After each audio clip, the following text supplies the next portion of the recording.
Mgonjwa wa kisukari, hapa hakuna wali, hakuna ugali, lakini tunakula na tunashiba kama ambavyo unaona.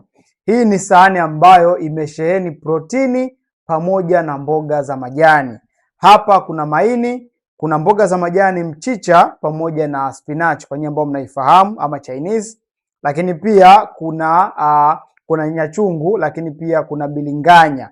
Lakini pia mboga hii ya protini imepikwa kwa kutumia olive oil. Sasa unaweza ukaona tunaposema kwamba si lazima ule wali usiku, si lazima ule ugali ndipo ushibe, tunamaanisha kwamba unakula protini ya kutosha, unakula mboga za majani za kutosha na unashiba kabisa bila kutumia wanga, na unaweza kudhibiti kiwango chako cha sukari ukiwa nyumbani. Hebu niambie leo hii, we mgonjwa wa kisukari, usiku huu umekula nini? Mimi ni saa moja tu nimekula chakula hichi na kutoka hapa naenda kupumzika. Hebu niambie kwenye comment hapo chini, wewe umekula nini?